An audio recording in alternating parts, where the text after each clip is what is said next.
দিনহাটায় পরীক্ষা চলাকালীন এক ছাত্রের আকস্মিক মৃত্যুকে কেন্দ্র করে চাঞ্চল্যের সৃষ্টি হয়েছে।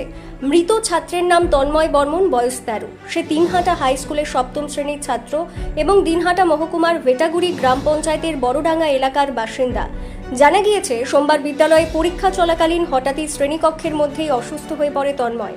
পরিস্থিতি বুঝে কর্তব্যরত দুই শিক্ষক দ্রুত তার প্রাথমিক সেবা করার চেষ্টা করেন। ছাত্রটির চোখে মুখে জল দেওয়া হয়। শারীরিক অবস্থার উন্নতি না হওয়ায় দ্রুত তাকে দিনহাটা মহকুমা হাসপাতালে নিয়ে যাওয়া হয়। তবে হাসপাতালে পৌঁছানোর পর চিকিৎসকেরা তাকে মৃত বলে ঘোষণা করেন।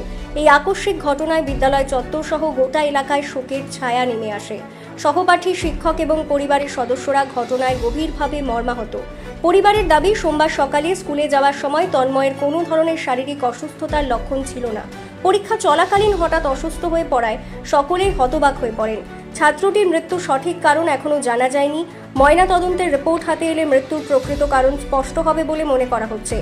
অকালেই এক কিশোর ছাত্রের মৃত্যুতে দিনহাটা হাই স্কুল সহ গোটা এলাকায় নেমে এসেছে গভীর শোকের ছায়া। আমি এর বিষয়ে কিছু আর বলবো না। আমার সোনারটা পুরো বুক থেকে চলে গেছে। আমি আর কিছু না, আপনাদেরকে দয়া করে অনুরোধ করছি, আর কিছু বলবো। ঘটনাটা কি হয়েছিল? আজকে আমাদের স্কুলে এক্সাম ছিল। ফার্স্ট হাফের এক্সাম চলার শেষ মুহূর্তের 12 থেকে 15 মিনিট আগে আমাদের একটি ছাত্র হঠাৎ করে অসুস্থ হয়ে ও সেন্সলেস হয়ে যায়, পড়ে যায়। আমি ছিলাম সেখানে উপস্থিত এবং আমাদের আরও এক শিক্ষিকা ছিল, সুজাতা রায় ডাকুয়া। আমরা দুজন তৎক্ষণাৎ ছাত্রদের সাহায্য নিয়ে ওকে তুলে বেঞ্চে শুইয়ে চোখে মুখে জল দিলাম, ভাবলাম সেন্সলেস হয়ে গেছে। তৎক্ষণাৎ ভাস্কর স্যার, আমাদের জয়ন্ত স্যার চলে আসলো। তাড়াতাড়ি করে হাসপাতালে আমরা নিয়ে আসলাম। 3 থেকে 5 মিনিট সময়ের মধ্যে আমরা হাসপাতালে নিয়ে আসলাম।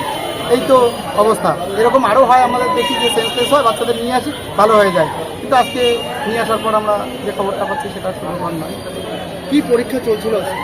আজকে ইংরেজি পরীক্ষা চলছিল। ও কোন ক্লাসে পড়ে? হ্যাঁ, ক্লাস 7। কি নাম ওর? তন্ময় বর্মন।